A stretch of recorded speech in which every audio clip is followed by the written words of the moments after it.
en un programa anterior estábamos reminiscentes con respecto a marcas de cuero y la visita del INVE y esas cosas.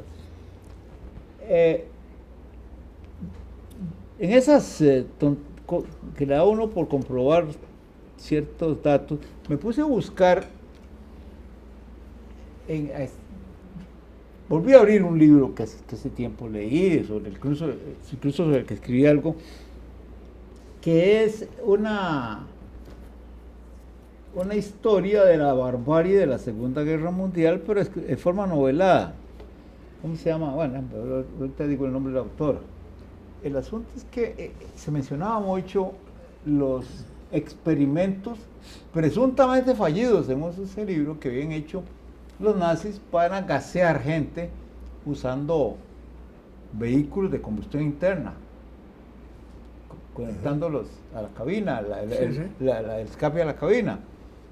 Y pensé que no había tenido éxito. Bueno, yo no sé qué éxito tuvieron en que habría sido que no les había salido bien, ¿sí? Pero resulta que no es cierto. Es decir, en esa forma mataron a entre 250.000 y 600.000 personas en Ucrania, Bielorrusia y Polonia. Pero no en vehículos. Sí, en esa forma, porque en la otra forma de meterlos masivamente, eso fueron mucho más. Pero el punto está en que me llevé la sorpresa de que hay fotos de los vehículos. Sí, al terminar la guerra los rescataron, digamos. Y de pronto vi uno tenía un escudo que yo conocía. No el escudo nazi, no, un escudo. Y entonces amplió la foto, hago un zoom, como decimos en Alajuela, zoomamos. Y entonces veo que claro, eran marca Magirus.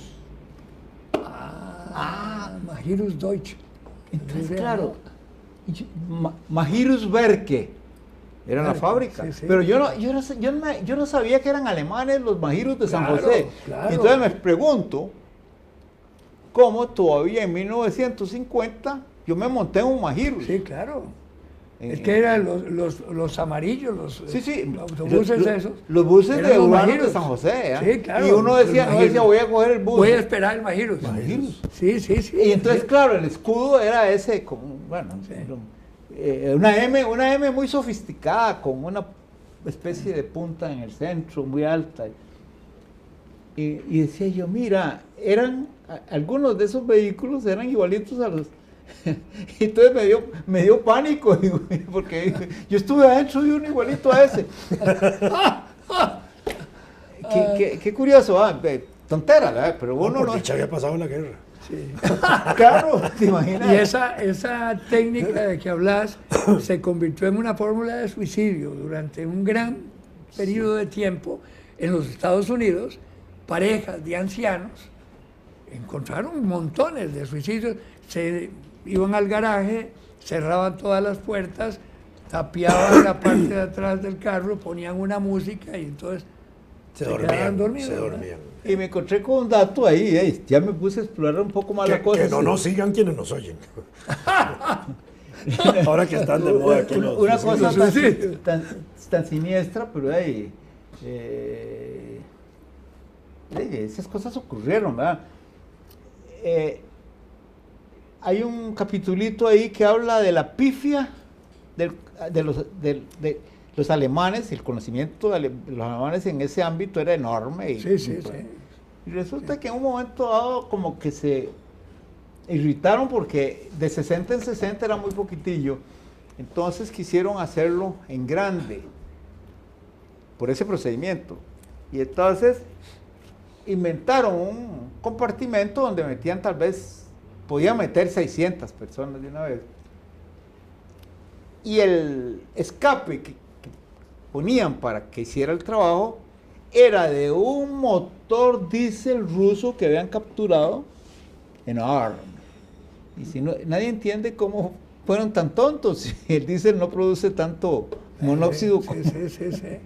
Es decir, Les faltaba ahí un químico, un físico o un sacerdote que les dijera. Hablando de esas barbaridades que hicieron los nazis, yo estuve en un cementerio en Bielorrusia, donde se nos informó a nosotros que ahí habían muerto 100,000 y pico de rusos.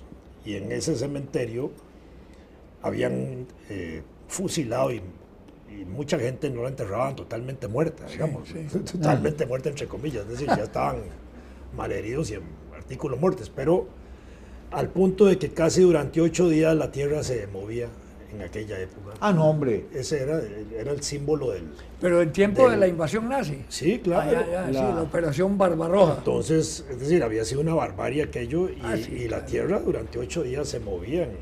Sí, ese libro del que yo hablaba era Las Benevolentes. En este momento no recuerdo el nombre del autor. Y hablando del libro de nazis, este libro, El niño de la pijama, de rayas, es precioso. Porque al final revierte, digamos, en castigo al nazi, que le matan a su hijo, él mismo, que cuidaba el campo de concentración, ¿verdad? Que vale la pena que la gente lo lea. Verdad, sí, definitivamente. Además se lee una trompa. Es una de las cosas más bellas que he leído yo.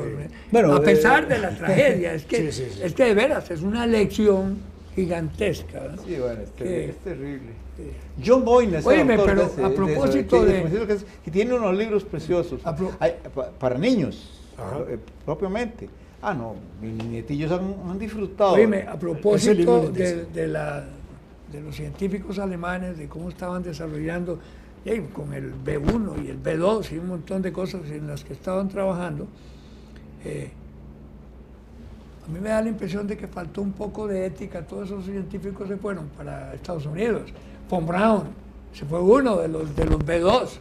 Y fue uno de los... Pero bueno, digamos que el caso de Von Braun, yo pienso que él estaba en una parte muy técnica. Y Schopenhauer, ¿cómo se llama el que yo le digo a Schopenhauer? Que es un escritor ahora. El padre de él, que se fue para Argentina, ¿cómo se llama? El periodista ese del Miami Herald, que tiene un programa los domingos, interesante. No. Ya me acordé de toda la ficha. El libro del que hablé, que volvió es el autor, se llama John Littell. Little, pero Little, no Little, no Little. Y se llama Las Benevolentes, el libro. Es enorme, pero es verdaderamente una historia muy Las completa. Benevolentes, me suena el título. Sí, me suena es masivo. Las Benevolentes. Y cuenta de manera muy detallada, porque ese es el propósito del autor.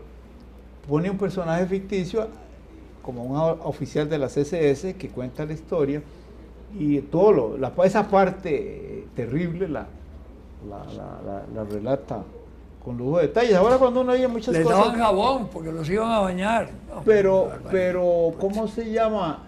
John Little. Y es curioso, el papá de él, que era un funcionario, no sé de qué tipo, escribió una novela muy interesante añísimos antes, que se llama El dragón y la golondrina, que es la historia de relaciones entre Stalin y aquel poeta Mandelstam, que hizo morir en el Gulag, y que lo mandó allá porque escribió un poema en el que decía que Stalin era Oseta, y Stalin estaba orgulloso de ser georgiano. El único lugar en Rusia que aún bajo la época anti-staliniana se mantenían estatuas a Stalin. Ah, no, claro, yo estuve ahí y la avenida, un bulevar formidable, bellísimo, ya en la época post... Pero además los grandes poetas del mundo le hicieron poemas a Stalin. Ah, bueno, sí. Neruda, Guillén, Stalin capitán, que a quien proteja Ochun. Exacto, Stalin capitán. Sí, claro, así empezaba. Oppenheimer. A quien proteja Ochun. Así empezaba. Igual los de Neruda. Bueno, pero era la época, y era una época muy dura. Muy romántica también. Y simbolizaba el poder y la defensa de aquel régimen. Hay una historia que cuenta, ¿cómo se llama? El triestino, que todavía está vivo, Magris, el escritor italiano. en las tumbas de, ¿cómo se llamaba? Del asesinato masivo aquel que hizo Stalin, los gulags. Los gulags. Gulags, eso. Gulag. Los gulags. En el 20 Congreso de 1956 del Partido Y lo Comunista, denunció Nikita Khrushchev. Khrushchev denuncia claro. las matanzas de Stalin y todo eso. Y hay un cuento de eso, que empieza él a hablar, es que Stalin hacía tal cosa, y Stalin mataba tal cosa, y Stalin mandó a matar tal cosa. Entonces le pasan un papelillo. Camarada Khrushchev, ¿por qué usted en época de Stalin no dijo estas cosas? Entonces suspende su discurso y dice, ¿quién mandó este papel? Y nadie levanta la mano. Dice, ¿ya ven? ¡Qué bueno! Sin miedo. ¿Te acordás cuando protestó con el zapato? El zapato en la ONU. Así, ¡pam, pam! Golpeó la ONU. Era muy auténtico Khrushchev, ¿eh? Khrushchev. Pero estuvo en una finca de él privada, Sí. y en la vinatería de él, ahí en Bielorrusia. Pero ya había muerto, no, ya estaba fuera de poder. Porque y él era ucraniano. Ucraniano. Sí. Pero tenía unas fincas en Bielorrusia y tenía una vinatería y un vino muy especial hecho para él en esa época. Después estuve en la parte no en el entierro, sino en el cementerio donde él estaba. Ahí me llevó Fernando Berrocal a conocer la tumba cuando era embajador él en Rusia. Que por cierto, a la par de ese cementerio había una iglesia, y el día que fuimos ahí, pues, fuimos a ver primero la iglesia y un coro gregoriano que había. Georgianos. Gregoriano, una cosa estupenda, porque además era un coro que lo estaban pasando por televisión a toda la nación soviética en ese momento, porque era un coro de primera, a la pura par del cementerio de Khrushchev. Entonces después fuimos a ver el cementerio, pero ahí lo importante era la iglesia ortodoxa con el coro a full de gente, ¿verdad? Con toda la pompa del caso. Esto ya era como en el año 77. Decía Gutiérrez Mangel que en una de sus visitas a Rusia había ido a Georgia, que hay un parque que es Parque Stalin. Por supuesto. Sí, y en ese entonces era cuando todo el mundo se quería quitarlos. Y dice que él llegó y estaba un anciano, así, sentado, un pollo, como decimos aquí. Y le preguntó, dice, curiosamente le pregunté, ¿cómo se llama este parque? Y el anciano me volvió a ver y dijo, ¡parque! Pero me lo contó muerto de risa. Decía que había, sí, una reacción, ¿verdad? Tremenda, pero no le quitaron el nombre. Sigue siendo un parque Stalin. Era muy arraigado. Sí, claro. Fue un líder muy importante. Además, yo creo que los georgianos podrían estar orgullosos de que Stalin hubiera sido el amo de Rusia, siendo georgiano. Un mexicano, cuando estábamos en lo de la naviera, era un ministro, no voy a reservar el nombre porque la expresión fue muy curiosa. Estábamos desayunando en La Habana antes de una de las reuniones de la asamblea de socios y tal. Y entonces estaba hablando uno de los cubanos, ¿verdad?, de la filosofía marxista y qué esto y que el otro. Y la dirigencia en ese tiempo era Khrushchev. Y le dice el mexicano, ¿sabes una cosa? Si yo hubiera sido comunista, hubiera sido stalinista. Y se queda el otro viéndolo y dice, porque fue el único que fue directo al grano de las cosas y que manejó las cosas como tenía que manejarse en su época. Un mexicano. Por supuesto que me reservo el nombre. Cuando el Che Guevara fue ministro de Economía. Yo sería stalinista. Dice. Cuando el Che Guevara era ministro de Economía y director del Banco Central de Cuba, firmaba Che. Sí. El billetillo. Entonces la gente le ponía una cruz adelante. Khrushchev. Khrushchev. Sí, claro. Ese del gulag ruso. Yo conocí al Che en Nueva York. Lo de las esas centros de detención. Sí.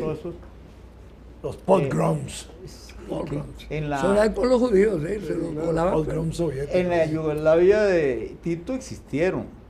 Y existe una isla famosa. Se llama. Bueno, ya es que existe. Lo que pasa es que en Occidente, como Tito se puso áspero con la Unión Soviética, le ocultaron la cosa.